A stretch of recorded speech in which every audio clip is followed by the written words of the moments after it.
Olá a todos novamente, bem-vindos a mais uma Osteotalks. Desta vez o nosso convidado é o Pedro Escudeiro, osteopata e fisioterapeuta, e vamos falar de um modelo de intervenção que combina a ciência, a tecnologia e a saúde natural. Bom dia, Pedro, obrigado por teres aceitado o nosso convite. Vamos passar à conversa. Deixa-me só desligar a apresentação. Uhum. Então, eu aproveito. Bom dia, Bruno. Bom dia, bom dia. Muito obrigado, porque é sempre um prazer poder estar à conversa contigo, embora desta vez seja uma conversa com alguns ouvidos, espero, mas essencialmente é para mim fascinante ir acompanhando até o teu percurso, porque tu, de certa maneira, acompanhaste o meu percurso. Portanto, é agir ver como a gente ainda continua a fortalecer, né, estes pontos de contacto que o tempo não apaga. Exato. E até fortalece a da distância. Portanto, muito obrigado também pela oportunidade de falar de uma coisa que eu gosto imenso. Obrigado, eu ia começar exatamente por aí, que é, tu sabes que eu te considero um excelente profissional, nunca fiz segredo disso, há anos que eu te digo isto. Tiveste um papel essencial no meu percurso, foi a mudança de trajetória do meu percurso foi muito graças a ti e ao projeto da GEDOP, na altura. Portanto, considero-te bastante como excelente profissional, e uma das coisas que eu respeito imenso e que tenho admiração é a tua capacidade também de adaptação e de transformação e da tua prática clínica. Apesar de seres um excelente profissional, quer dizer, não te ficaste pela tua prática, que era uma prática já com sucesso e com muitos pacientes, mas foste adaptando às novas exigências também, aos novos desafios e àquilo que a ciência também vai produzindo e naquilo que hoje em dia se sabe que a dor e a inflamação, no fundo, as queixas principais dos nossos pacientes, têm mecanismos muito mais complexos do que as disfunções, do que as lesões teciduais. E esses mecanismos estão relacionados com o stress, com o sistema imunológico, com os mecanismos de regulação da homeostasia, etc. Portanto, nos últimos anos tens-te focado nestes aspectos e eu tenho achado bastante interessante este teu percurso e a forma como não ficas estático e és dinâmico neste sentido. E não te deixaste esmorecer, no fundo, também com todos os desafios que tiveste em termos profissionais e de luta pela osteopatia, no fundo. E então tenho bastante admiração e apreço por ti neste sentido. Ia começar exatamente a conversa por aqui, que era falares um bocadinho então do teu percurso, como é que passas, se calhar, de uma prática, vamos dizer, se calhar mais convencional, embora com bastante sucesso, e como é que te começaste então a apaixonar ou a focar-te nestes conceitos de alostasia, de homeostasia, de potenciar os processos fisiológicos, biofeedback, etc. Olha, muito obrigado por essa introdução fantástica, e eu, antes de responder, que eu farei com muito gosto, gostava também de equilibrar aqui um pouco as coisas relativamente àquilo que eu acho do teu próprio percurso, que, como eu disse, eu acho que tem vindo a par e passo. Realmente, quando comecei a envolver-me com a profissão, envolvi-me sempre de uma forma bastante intensa, e quando nós organizámos através desse grupo do GEDOP, que era um grupo, no fundo, que tentávamos trazer competências para Portugal, dando acesso a profissionais que não tinham hipótese de ir para fora, como eu tive. E foi muito curioso quando recebi o teu e-mail, que ainda hoje me lembro, que me perguntavas, vindo do nada, o que é que eu tenho a ganhar com isso. E o que eu achei absolutamente maravilhoso foi que, não conhecendo, fizeste uma aposta, foi fantástico, né? De um pequeno grupo onde estavam representadas todas as áreas da osteopatia aqui em Portugal. Nem toda a gente aderiu, mas tu não só aderiste, como foste até ao fim. Portanto, foste uma das duas pessoas que conseguiu fazer, apesar de toda a formação da osteopatia ser em Portugal, conseguiste preparar, ir à Inglaterra, uma língua que era estranha, tiveste preparar para isso e demonstrar a tua competência ao mundo. E isso deu logo, a mim pelo menos, deu logo a noção de quem é que eu tinha ali à frente. Portanto, quando eu depois, mais tarde, falarei sobre isso, me afastei um pouco desta questão mais da comunidade osteopática em termos de formação, uma das coisas que me tranquilizou imenso foi tu já lá estás a fazer esse papel. Tem sido uma resiliência, um remar contra a maré, e eu acho fantástico cada vez que a gente fala, apesar de sempre de uma necessidade de ter mais gente a apoiar-te nisso e eu não poder fazer, mas ao mesmo tempo eu vejo que tu vais ficando cada vez mais forte e isto tem a ver com isto que nós vamos falar aqui de certeza absoluta, que é como é que nós nos tornamos mais fortes, não é? Pronto, portanto, quero também partilhar esta minha admiração por ti, porque acho que tu cresceste muito mais do que eu cresci, sem dúvida nenhuma. Dito isto, ora bem, eu, sabes, muito obrigado, estou aqui já com lágrima no olho, mas obrigado. É uma das coisas que não podemos fazer, de facto, é desistir. Desistir é a última palavra a aparecer no vocabulário, não pode ser, não é? Temos esta vida e esta vida é para se fazer aquilo que se acredita. Com honestidade, com consciência e com honestidade. Isso é que é o mais importante. O que torna o caminho muito mais difícil, sabes? Torna o caminho mais difícil. Olha, eu vou começar pelo seguinte, que tu há pouco disseste que eu tinha tido, digamos, vamos lá ver, uma prática convencional dentro desta área mais de terapia manual, mas na verdade eu não sinto exatamente. É que eu tenho uma certa pena não ter sido um osteopata ou um fisioterapeuta convencional. E porquê? Eu já tinha... Desculpa, é verdade. Eu, quando eu disse convencional, houve uma parte do meu encéfalo que se torceu um bocadinho. Eu só disse convencional no sentido de comparar aquilo que é uma terapêutica manual, sobretudo, não é? A intervenção manual com outras intervenções. Era só nesse sentido, porque tu és dos melhores osteopatas que eu conheço e um bom osteopata tem que ter um raciocínio que não é nada convencional. É um raciocínio muito mais global. Foi nesse sentido. É verdade. É verdade. Sim, eu não me senti minimamente desvalorizado. Eu até, como te digo, houve uma coisa que eu senti ao longo da minha carreira, ter tido pena de não ter partido dessa base. E eu digo porquê? É que eu já tinha feito 4 anos de engenharia quando desisti do meu curso e quis ir para a área da saúde. E nessa altura, eu já no meu 12º tinha pensado em ir para a fisioterapia, porque era o que eu conhecia, mas nessa época a fisioterapia não estava integrada no Sistema Nacional de Educação.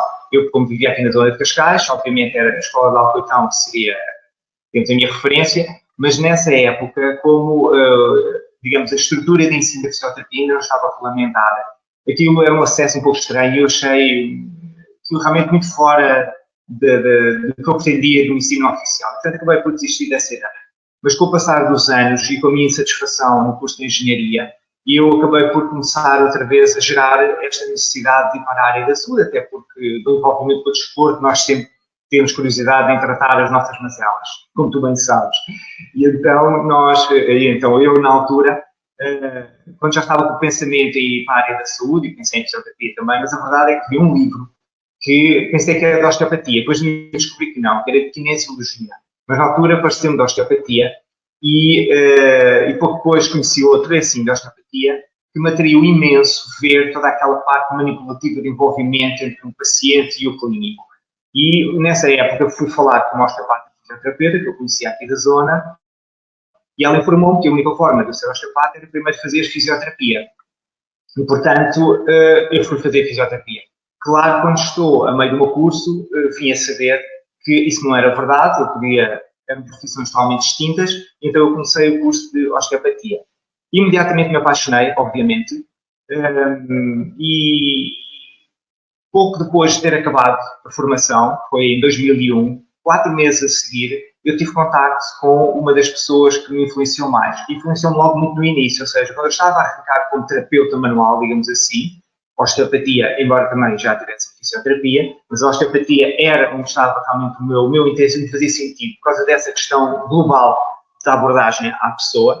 Mas a verdade é que, quando conheço esta pessoa, que era o professor Eyal Lederman, na primeira formação que nós organizámos aqui para ele, nós, nessa exposição que tivemos, que acho que tocou pouca gente, mas a mim tocou profundamente. E eu tive a oportunidade, uma vez que tenho sido eu a tratar toda a organização, de conviver com ele. E, portanto, poucos meses depois já estou a fazer mais formações com ele. Portanto, eu já não consegui ter o pensamento convencional, no bom sentido, está bem, de conseguir trabalhar naquele paradigma com muita convicção, porque já estava muito influenciado por ele. Ele tinha sido o primeiro osteopata a fazer um doutoramento no Reino Unido. E ele basicamente analisou a base fisiológica das várias técnicas manuais e depurou um modelo baseado naquilo que tivesse demonstrado ter alguns resultados. A partir da ciência, não a partir da nossa, digamos, observação clínica. E começou a difundir isso. Portanto, eu rapidamente tive este acesso. Coincido também, nessa época, com ter conhecido o professor Jorge Esteves. Também já era outra pessoa que pensava de uma forma completamente diferente. Eu, quando vou para a Inglaterra a primeira vez, que foi em 2002, aliás, foram umas semanas antes do professor Lederman cá estar, eu estou cerca de um mês lá em Inglaterra com o Jorge e conheço também outra pessoa que me influenciou tremendamente neste pensamento global, que era o Dr. Graham Sharma. E, portanto, eu já não consegui nunca ter um paradigma de terapeuta manual de osteopatia, neste caso, porque já era o que me influenciava mais. E, portanto, acabei por fazer a minha carreira sempre um bocadinho a sentir-me um outsider, ou seja, uma pessoa um bocadinho deslocada daquilo que era a formação até aqui em Portugal. E por isso é que eu acho que também se gerou em mim esta necessidade de partilhar este mundo novo a que eu tive acesso. E o ter trazido pessoas para o pé de mim foi sempre nesse intuito. Claro que, em termos das necessidades da profissão na época, elas eram muitas, o ensino estava muito espartilhado, havia de facto várias metodologias. Eu, o que aprendi no Reino Unido, integrava todas essas, portanto, elas não eram mutuamente exclusivas, mas havia a questão que as ligava a todas, que era o raciocínio clínico e era até o estatuto que nós tínhamos que conquistar relativamente às outras classes profissionais e ao público, obviamente, mas relativamente às outras classes profissionais, que nos ajudasse a ganhar uma certa credibilidade e autoridade no nosso meio. E então, pronto, a criação desses grupos de apoio à formação dos osteopatas e, inclusivamente, também outra iniciativa em que tu participaste e que foi das primeiras ações que nós tivemos aqui na Saúde Escudeiro, foi também, mais uma vez, juntar todos os grupos profissionais para tentarmos criar um processo de autorregulamentação. Portanto, antes ainda de termos a Marquesa aqui colocada, lembras-te disso? Já nem me lembrava desse, é verdade. Pois, sim. É verdade. Tirámos uma fotografia que eu não sei onde está, mas terei que procurar nos arquivos porque acho que é histórica. Eu acho que está no Facebook do José Cigarro. Quer dizer, tenho esta ideia, mas não tenho a certeza. Posso estar a falar... Ok. Mas tenho pelo menos, tenho ideia da fotografia, pelo menos. Não me lembro, mas é verdade, já não me lembrava. Pois, nesta altura estávamos todos muito ativos, de facto. Depois acabou-se por formar a FEDOP, conseguimos juntar as associações todas. Foi uma altura muito interessante. Foi muito interessante. Foi, porque tínhamos que nos unir. Claro, exatamente. E realmente quando andávamos antes aqui a pensar em regulamentações, quando olhávamos para dentro da profissão estava tudo ainda muito fragmentado. Havia muitas sensibilidades porque achávamos autoridade no método que tínhamos aprendido e não respeitávamos muito o método dos outros. E vamos lá ver, eu quando estava a ensinar lá em Inglaterra, uma das coisas curiosas é que eu uma vez estava a pensar mais numa linha, por exemplo, muito que a gente hoje considera aquela linha da osteopatia francesa, mas francesa é aquela que existia em Portugal, porque em França eles eram muito mais globais do que aquilo que depois começou a ser ensinado cá. Hoje é diferente, obviamente. Mas depois, noutras alturas, estava num pensamento muito mais tipo na escola onde nós viemos, que era a escola do Dr. Borges de Sousa. Portanto, para mim era fantástico poder aceder a estas várias metodologias e poder até perceber como é que elas faziam sentido, integradas. Ou mesmo que a pessoa não integrasse, o que é que as ligava, essa conexão. Pronto, e, portanto, foi um prazer enorme quando, apesar destes projetos não terem ido à frente, eu depois desinteressei-me, obviamente, porque o meu próprio projeto clínico absorvia demasiado para eu me sentir com energia suficiente para fazer essa luta. E não sentir também que desse o perfil que eu vejo, por exemplo, em ti, vejo noutros colegas nossos, que apesar das dificuldades, se calhar gostavam de estar a fazer outras coisas, porque as coisas já estivessem no outro patamar, mas a verdade é que vocês têm um perfil para esse tipo de, digamos, de conexão na profissão. Eu senti que não tinha. Pronto. E depois também me obrigava a estar em contato com algumas pessoas que orbitam na nossa comunidade, que me tinham muito interesse em ter esse convívio, e, portanto, acabei por me afastar. Mas esse silêncio, em termos da profissão, permitiu-me realmente dedicar um pouco mais a este desenvolvimento, não é? Que nós hoje chamamos aqui este modelo que utilizamos na saúde escudeira, que não é um modelo exclusivo. É um modelo com muitos autores, não só do meu percurso pessoal, mas também das referências que eu utilizo. E, portanto, no fundo, aquilo que eu sinto que me levou a desenvolvê-lo foi esta necessidade, que eu creio que nós todos como clínicos sentimos, de ter sempre melhores soluções para mais pessoas. E eu senti numa certa altura que só a ferramenta de terapia manual não era suficiente, por causa dessa contextualização que tu fizeste, não é?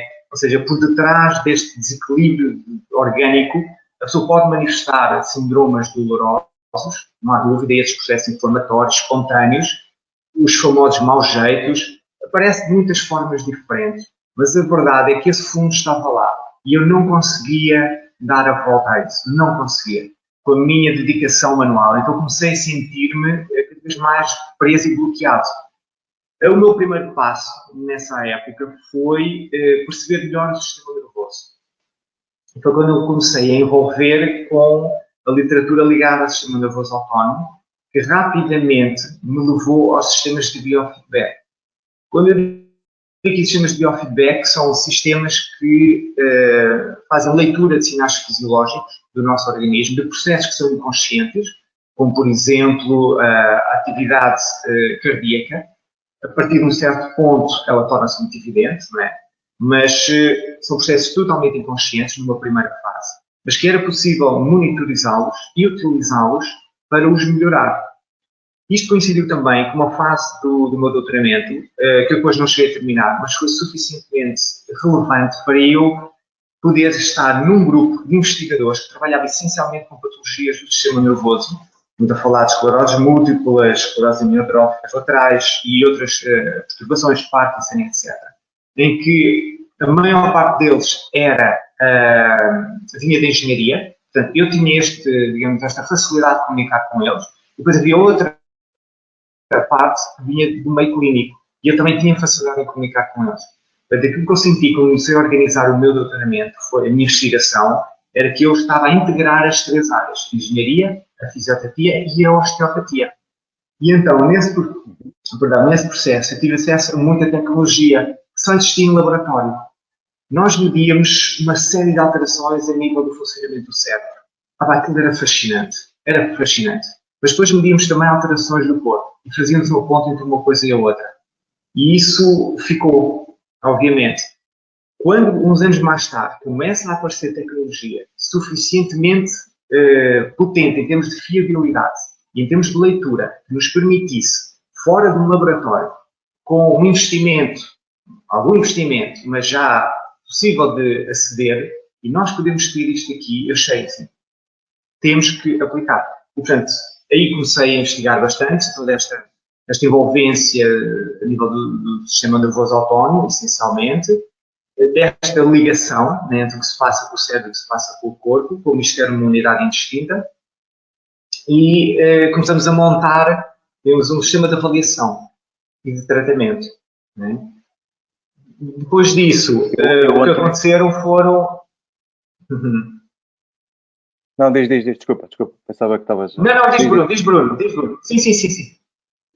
Eu ontem estava a ver uma conversa na Academia de Ciência de Nova Iorque com uma neurologista chamada Suzanne Sullivan, e ela disse uma coisa extraordinária que já vem dos tempos de Freud, que Freud dizia: se um pensamento nos leva a um movimento, a uma ação, porque é que um pensamento ou uma emoção não nos pode levar a um congelar o movimento, a uma inação, a uma paragem de movimento.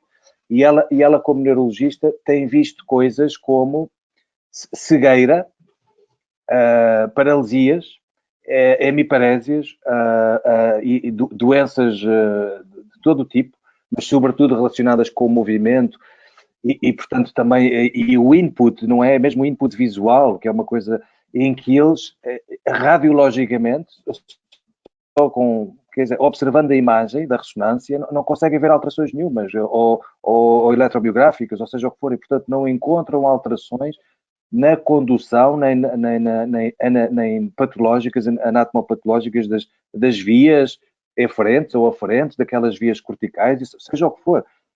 E o que ficaram absolutamente espantados. E o que começaram a perceber é que havia alterações no substrato anatómico em que havia umas relações muito grandes e muito desenvolvidas e muito ativas do córtex límbico, metalímbico, emocional com a resposta, seja qual for, a resposta motor, ou seja qual for. E, portanto, de facto, esta coisa da doença, das patologias relacionadas com o movimento ou relacionadas com o que for, quer dizer, mesmo com o input visual, seja o que for, com a dor, com a inflamação, com a autoimunidade, em que há determinadas pessoas e pacientes que não têm alterações nenhumas em termos anatómicos ou patológicos, mas que têm ali o substrato anatómico relacionado com esta componente emocional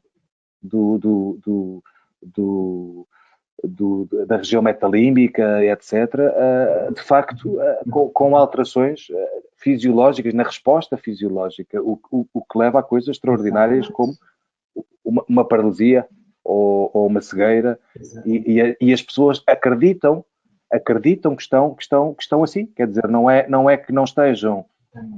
Quando dizemos psicossomático é preciso ter cuidado, porque não é aquela ideia que a pessoa, enfim, é maluquinha e não coisa. De facto, há uma crença do sistema nervoso em que, por defesa ou por reação, se comporta de determinada maneira, ao extremo até de uma pessoa poder estar cega ou poder estar parésica. É uma coisa absolutamente fascinante.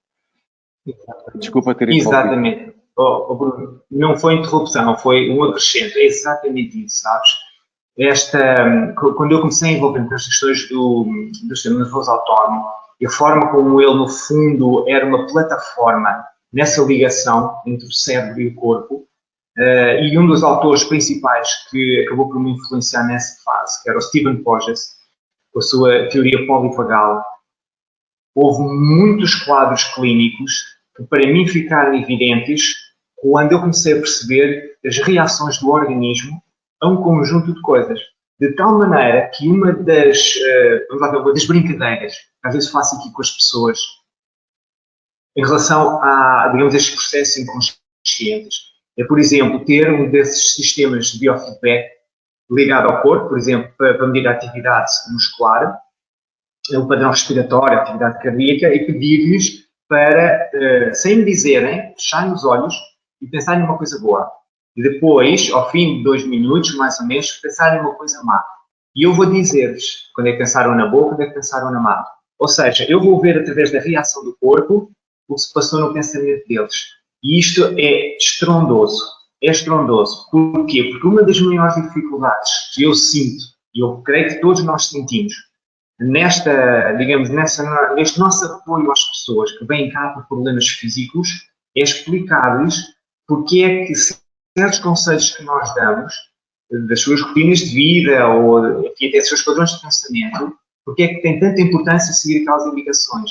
E como a pessoa não tem na sua convicção, na sua crença, que isso seja assim, ela raramente adere. E então essa foi uma forma que eu encontrei de assim, olha, eu não a vou convencer disto, eu vou-lhe demonstrar o que é diferente. Então venha cá, vamos ligar e vamos ver o que acontece. E vamos vendo nessa reação a sua própria evolução. E isso fez com que se aproximasse muito mais esta nossa fase de aconselhamento da fase de aplicação pela pessoa. Estás a ver? E portanto, houve neste trabalho, claro que é um trabalho duro, Bruno, é um trabalho duro, e eu sei que tu tens feito de uma forma excepcional, não é? Toda esta tentativa de influenciar e de instalar este software nos nossos colegas, da importância que tem este substrato, porque ele não vem com uma correlação, não vem com, digamos, uma verificação patológica. E a maior parte das pessoas que nós tratamos aqui não vem com doenças instaladas.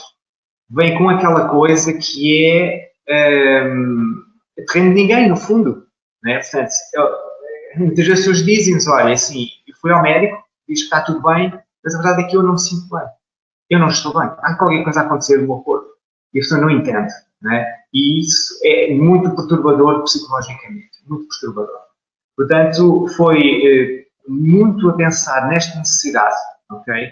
Que nós acabamos por investir aqui bastante nisso. Se calhar importa só, pode haver pessoas que não estão tão familiarizadas com o termo, e porque este também é um dos temas da conversa, familiarizadas com o termo alostasia e sobrecarga alostática, só relembrar que, no fundo, este termo alostasia começou a surgir em finais dos anos 80, 90, se estou correto, creio que sim.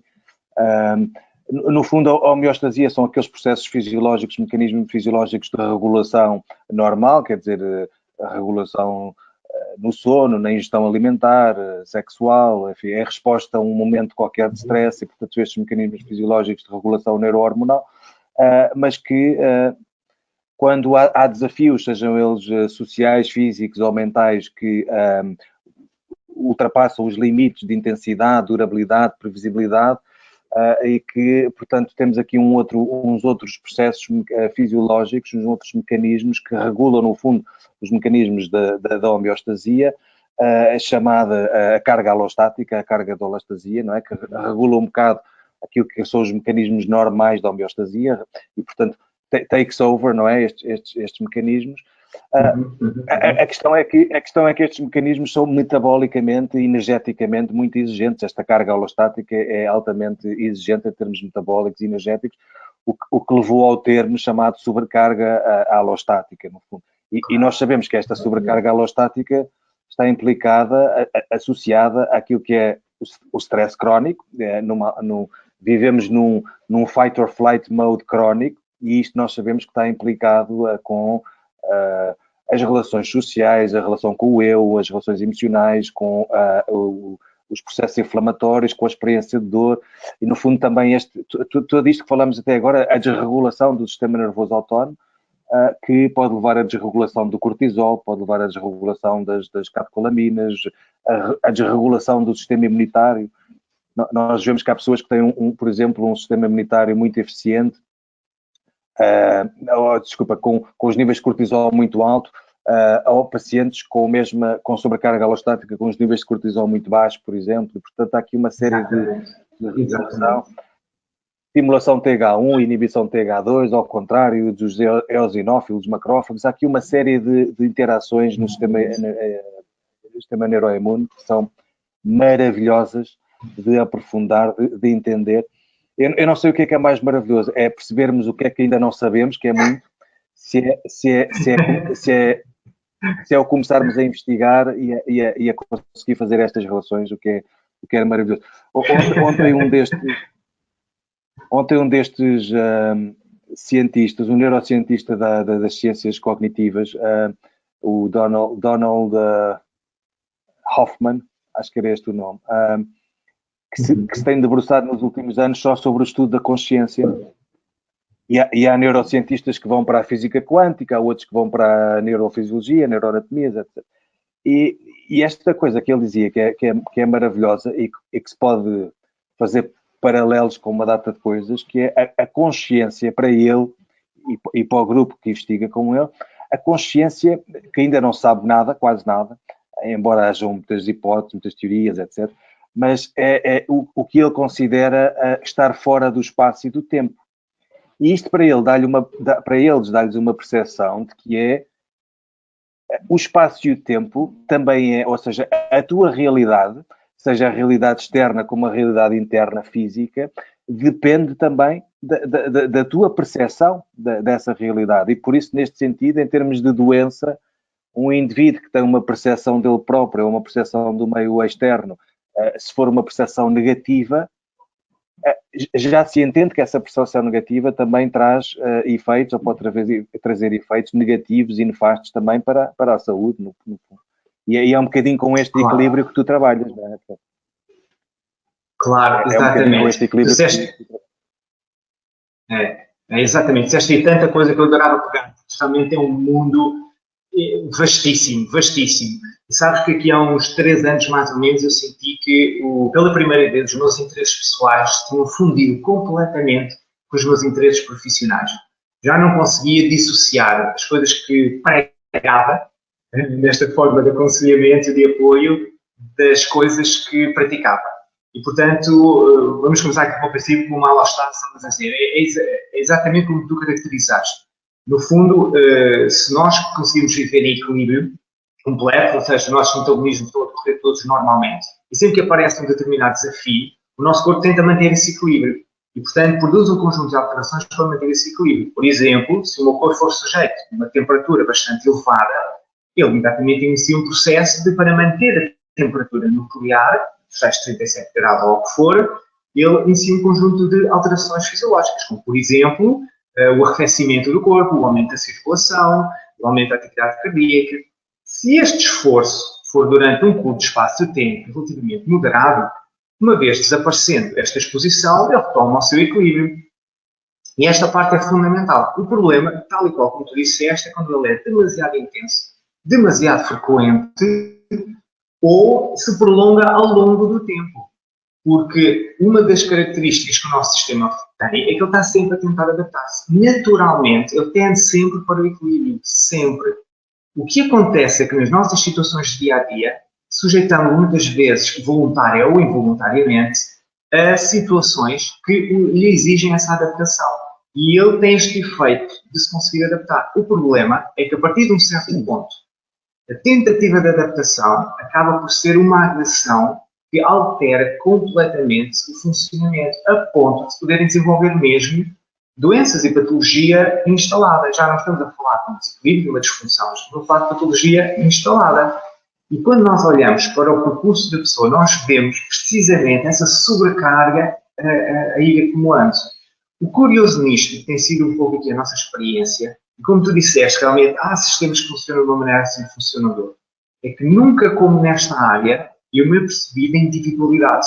Ou seja, não há mecanismos de exposição destes desafios que sejam inerentemente bons ou maus. Eles encerram em si o bom e encerram o mau. Depende de várias situações. Depende do momento da pessoa, depende de um conjunto de circunstâncias que se acumularam ao mesmo tempo. Eu dou um exemplo das minhas próprias experiências. Houve uma altura que eu acumulei vários estímulos, que a gente chama hoje de estímulos de otimização. Então, com isso, o frio, a atividade física, a parte da alimentação, a parte do sono e etc.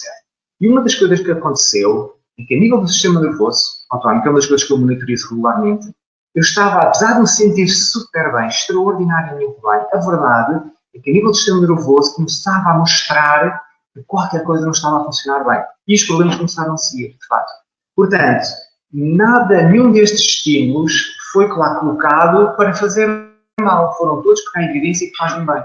Mas a relação que tinham comigo naquela fase e naquele aglomerado de, digamos, de ações, não tiveram esse efeito. Portanto, há constantemente que refazer este processo. É uma das coisas muito interessantes nesta ideia, neste conceito da alostasia, ao contrário da homeostasia, é que é esta antecipação antecipa-se e, portanto, há uma série de mecanismos fisiológicos que antecipam perante desafios persistentes, permanentes, não é? No tempo ou de muita intensidade, começam a antecipar o fenómeno.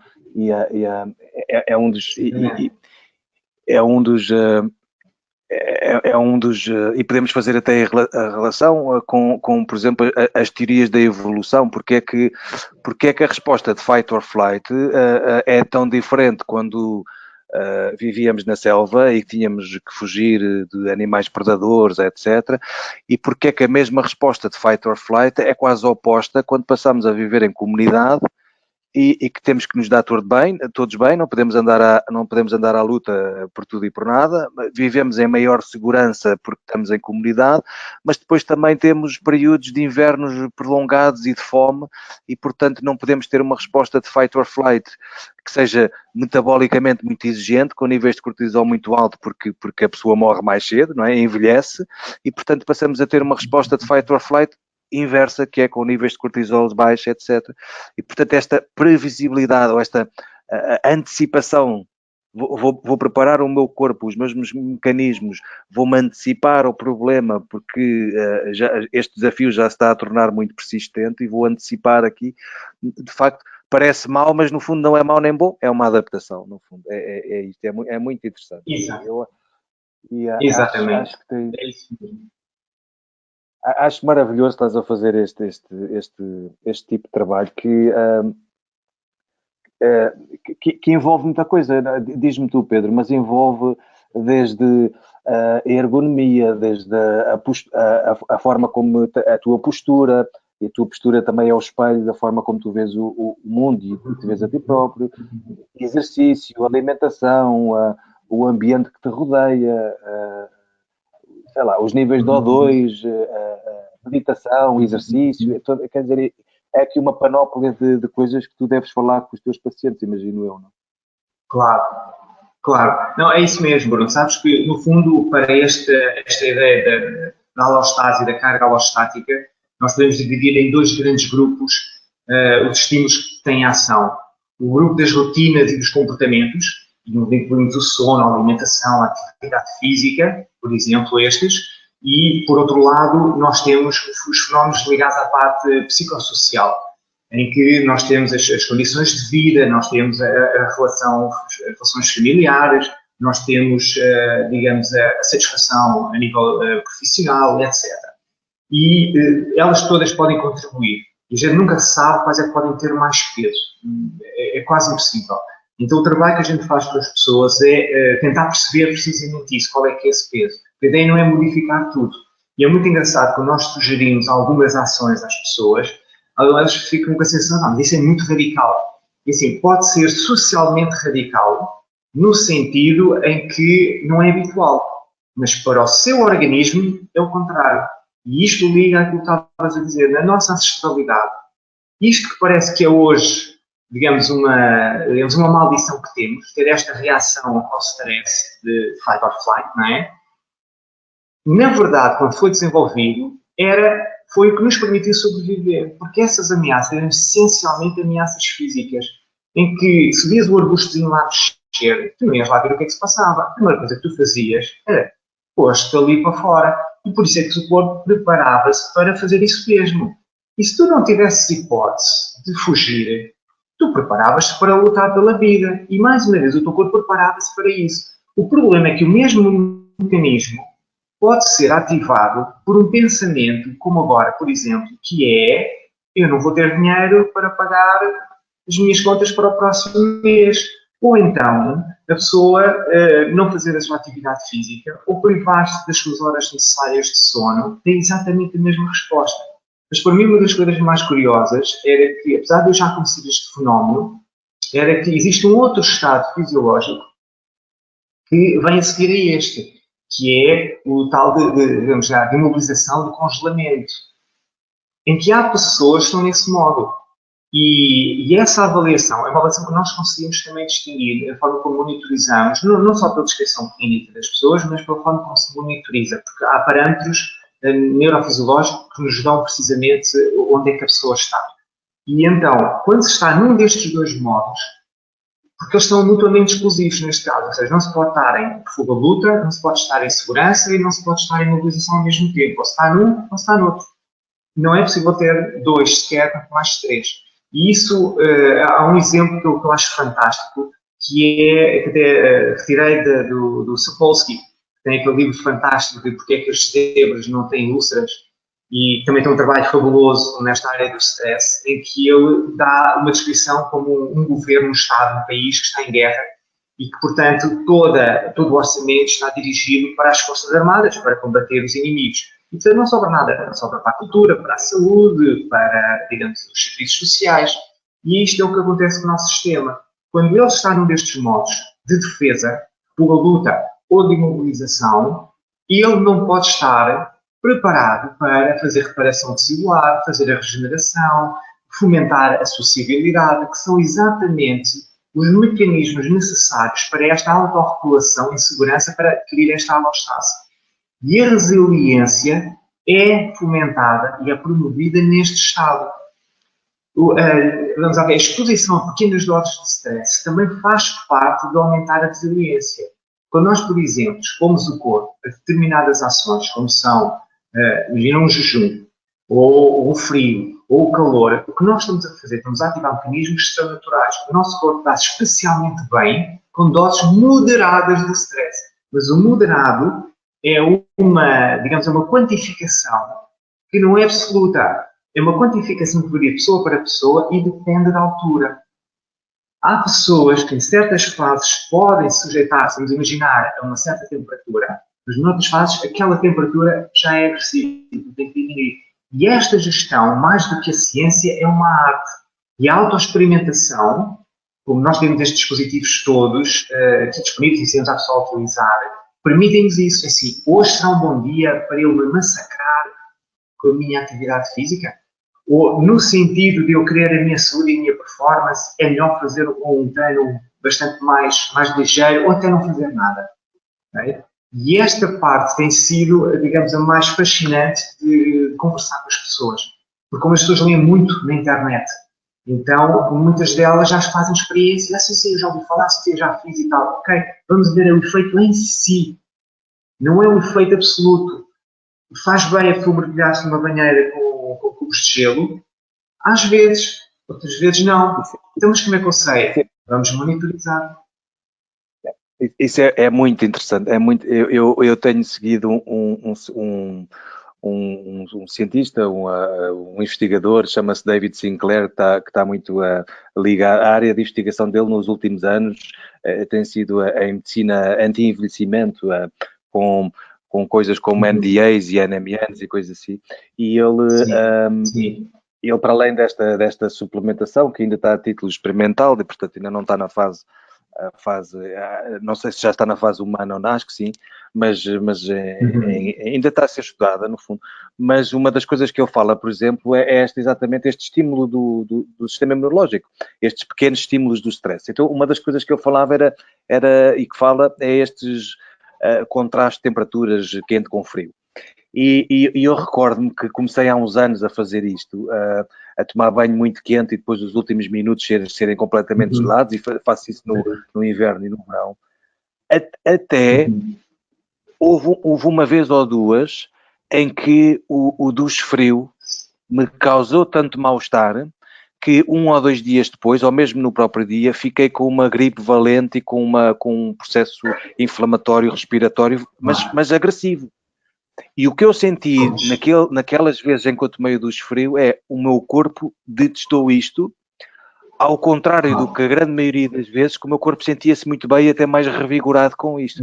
E isto fez-me pensar, mas porquê é que o meu corpo reagiu de forma diferente a um estímulo que eu até acho que era porreiro? E isto pode ser a tudo, não é? Há dias que precisamos dormir mais, outros precisamos dormir menos, uns dias treinar mais, outros dias treinar menos, etc. Exatamente. Exato. Por isso é que a alostase... Desculpa, diz. Não, diz. Não, desculpa ter interrompido. Uma das coisas que eu comecei a perceber e às vezes questionava-me é porque é que a minha reação, o meu corpo reage de formas tão às vezes diferentes, tão antagónicas ao exercício, por exemplo. Eu gosto muito de fazer exercício, agora já não faço há algum tempo, mas gostava muito de treinar e treinar intensamente. E eu reparei que havia 2 estados, que era, gostava muito do treino e do treino intenso. O pós-treino podia-me pôr numa disposição absolutamente fantástica e super empático e estar disponível e estar bem disposto e sentir-me bem, como podia-me pôr numa disposição absolutamente para dentro, individual, sem paciência nenhuma para os outros, sem energia até para os outros, e portanto são 2 estados antagónicos. O que tu disseste é absolutamente maravilhoso, que eu só tinha esta percepção empírica de mim, mas nunca tinha pensado sobre isto, como é tão válido isso que tu estás a dizer. É fascinante. É verdade. É muito válido e é muito, vamos lá ver, nós já conseguimos deitar a mão a esse fenómeno, ok? Já conseguimos prever, de certa maneira, essa necessidade do corpo. E aqui há sempre uma ligação. Eu falo um bocadinho aqui de tecnologia, mas a verdade é que a intuição também faz parte. Só que o problema é que a intuição nos engana às vezes. Portanto, a gente tem que ter aqui uma ponte entre as duas. Nenhuma delas sozinha nos dá resposta, ok? Eu recordo-me, e partilhando também um bocadinho a minha experiência, que quando eu comecei a fazer estas ações um pouco mais radicais socialmente, o que aconteceu foi que eu tinha tido já há muitos anos, ainda do tempo em que cheguei a Inglaterra, em 2004, sentia aquele inchaço abdominal, aquela perturbação, aquela coisa às vezes da digestão que não se fazia bem, muito prolongada. Passaram-se anos e quando não melhorou até se foi agravando. E eu fui fazer todas as coisas médicas que eram necessárias, com o gastroenterologista, as colonoscopias, endoscopias à procura, e o médico dizia, não se encontra realmente assim nada. Pronto, ele anda às soluções normais, de alívios de vários, e estou a fazer aquilo e estou a pensar, mas não vou passar a minha vida nisto, como é óbvio, tem que haver aqui outra solução, e eu tenho que esgotar essa solução. E fui falar, sou operado ao apêndice, e quando vou à minha consulta, uma semana depois, o médico diz-me, olha, o que eu acho que aconteceu é que houve uma inflamação no intestino que acabou por influenciar o próprio apêndice. Eu vim a pensar naquilo, entretanto falei com uma médica que já vai acompanhando há algum tempo, que é também homeopata, de medicina ortomolecular, fui lá, conversei com ela e partilhei isto com ela e ela disse a mesma coisa, Pedro, também não encontro nada realmente aqui fora. Portanto, vamos fazer o seguinte, vamos fazer uma análise às fezes, mas tem que ser feita no estrangeiro, ao microbioma, porque ainda não existe cá, agora já existe, mas na altura não existia, e eu, disse que sim, tudo bem, eu preciso perceber isto. Entretanto, venho para casa e venho assim a pensar, mas depois o que é que eu faço com essa informação? Vou passar a minha vida a tomar bolinhas e pinguinhos? Nunca mais saio disto. Não. Isto tem que ir por outro lado. Eu nessa altura já andava a navegar aqui por algumas áreas de estimulação fisiológica natural. E que, como eu tinha tido muito contacto com uma pessoa que infelizmente já não está entre nós fisicamente, o Dr. Francisco Varatores, do Instituto Macrobiótico, foi a pessoa com quem eu tive mais contacto a nível de saúde natural. Houve muita coisa que, da minha convivência com ele durante anos, que ele me passou sem eu lhe prestar atenção, mas que de repente começam a assaltar-me constantemente na forma de ideias. E então, isto, sem ser nada em concreto, são várias modalidades. Então, o que é que eu começo a fazer? Eu parto do princípio em que eu tenho, de certeza, estou em stress crónico. Vou partir desse princípio. Mesmo que eu não me sinta assim, eu vou partir desse princípio. Portanto, a primeira coisa que eu vou tentar vai ser regular o meu sono. E vou utilizar a respiração para isso. Comecei a fazer. Depois, sabia que o frio era importante. E comecei a fazer as minhas exposições ao frio.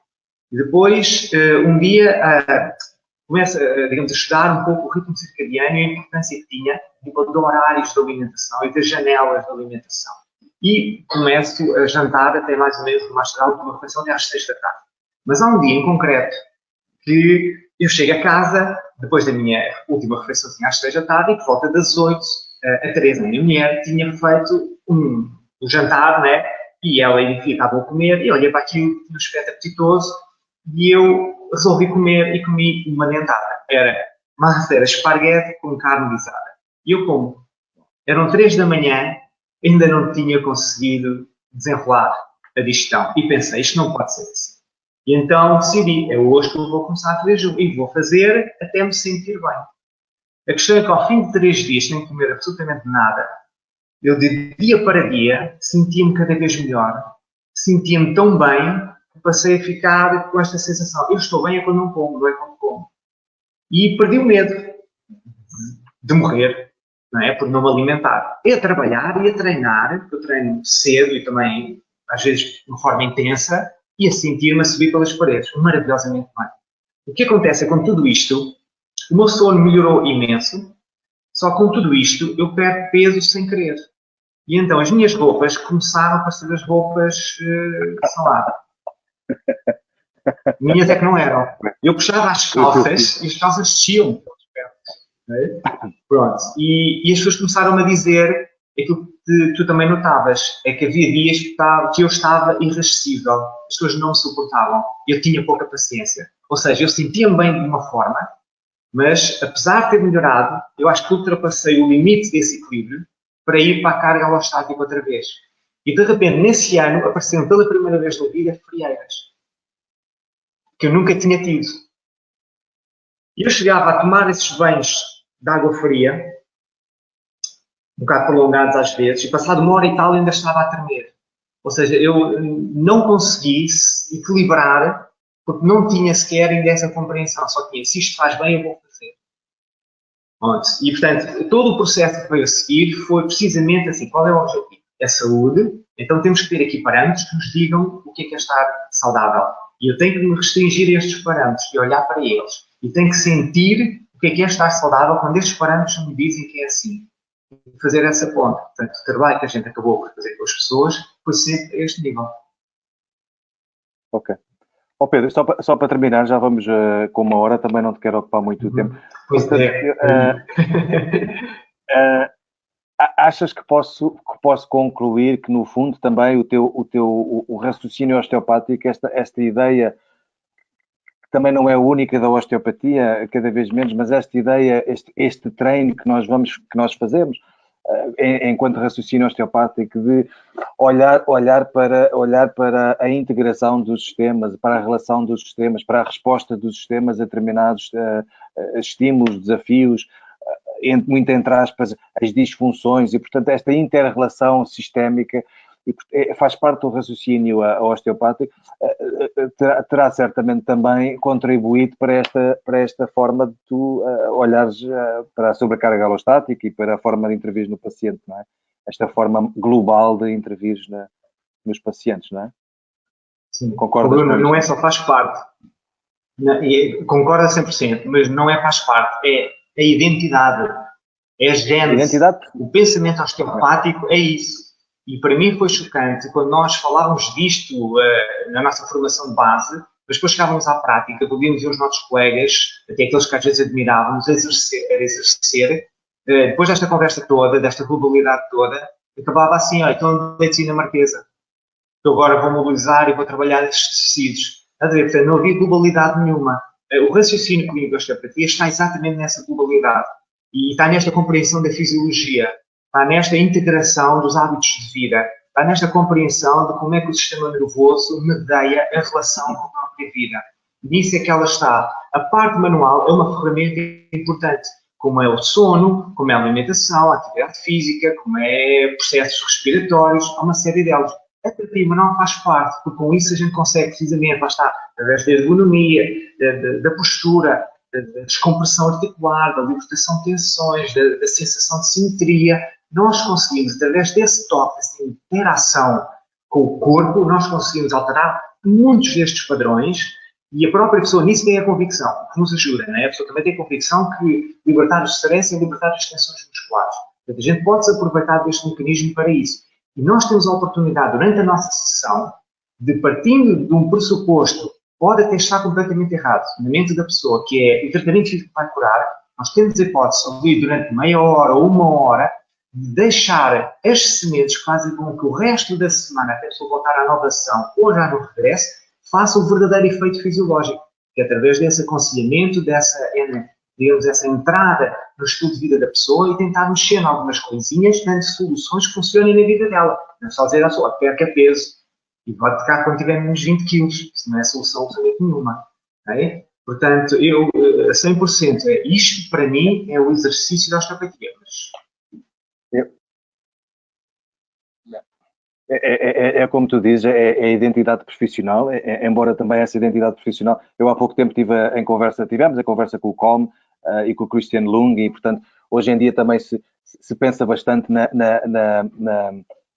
no que é a identidade profissional e nesta ideia que nós tínhamos que éramos únicos na forma de ver o paciente como um todo.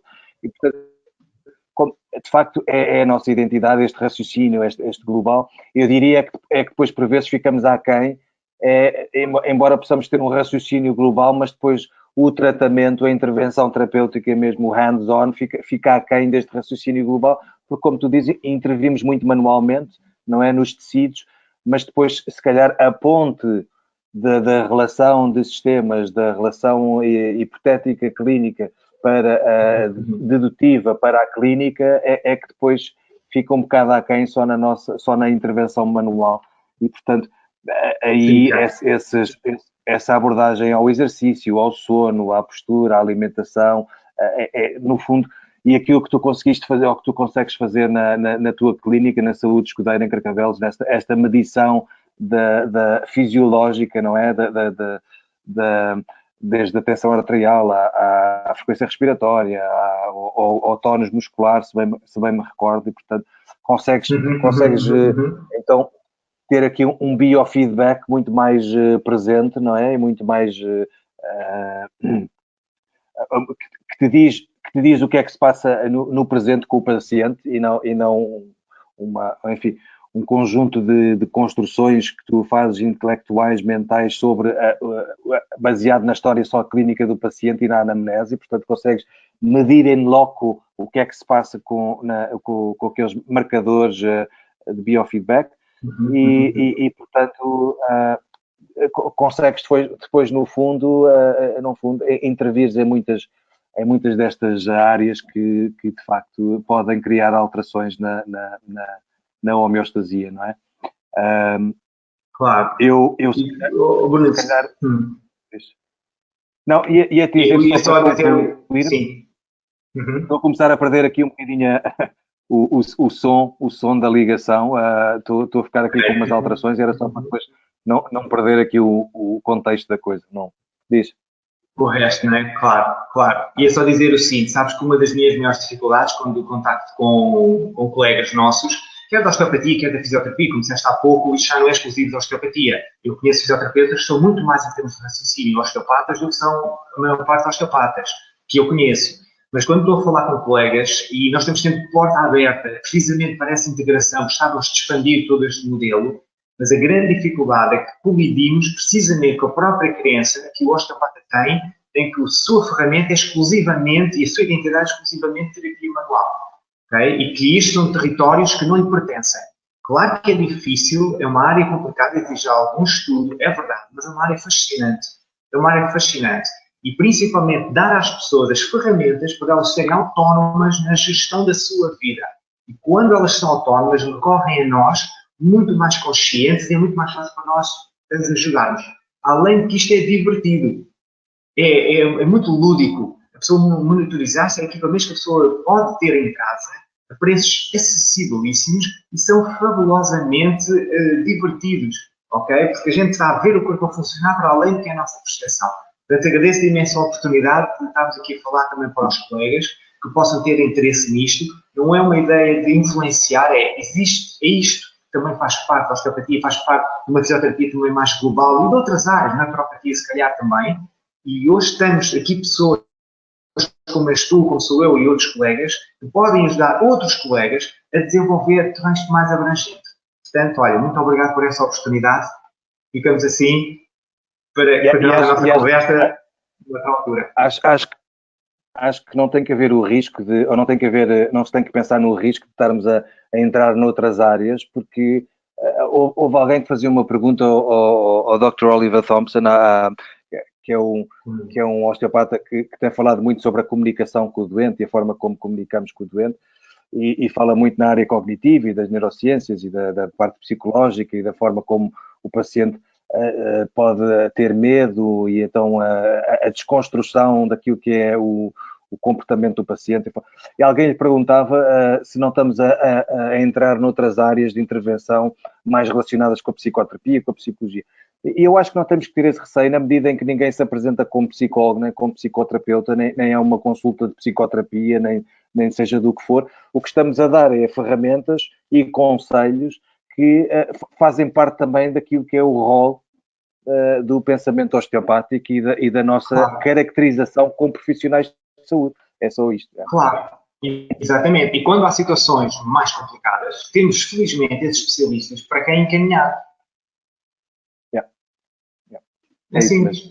E por isso é que nós trabalhamos com uma série de pessoas que compreendem o que a gente faz e que, ok, tudo bem, a partir daqui já não é connosco. É simples. Mas tens toda a razão. Nós somos isto. Nós somos hábitos e comportamentos. Não é? É isto que nós somos como profissionais. É ajudar as pessoas. Porque nós temos tempo para isso. E temos este conhecimento abrangente. E podemos fazer isso até enquanto estamos a aplicar a terapia manual. É isso mesmo. Pedro, muito obrigado. Muito obrigado. Muito obrigado. E vamos vendo por aí, vamos conversando. Obrigado mais uma vez. Vamos com certeza. Beijinhos à família. Obrigado também. E pronto, foi a nossa conversa com o Pedro Escudeiro. Espero que tenham gostado, acho que foi bastante produtiva. Passo a apresentar a nossa próxima convidada, Leira Ramos. A doutora Leira Ramos é um nome incontornável na área da reabilitação do períneo e da área uroginecológica. É então doutorada em uroginecologia pela Universidade Federal de São Paulo, é mestre em Ciências da Fisioterapia pela Faculdade de Motricidade Humana, é especialista em reabilitação perineal, é autora, formadora e palestrante internacional, que também, com muito agrado nosso, aceitou o convite de estar à conversa connosco. Vamos falar sobre a reabilitação do períneo, as disfunções do assoalho pélvico, nesta área então da uroginecologia, na próxima segunda-feira. De resto, despeço-me. Podem acompanhar, portanto, as Osteotalks ou através do site, ou através do Facebook ou do Instagram, também através da página de YouTube da Osteoform. E de resto desejo boa semana, bom fim de semana e até segunda-feira.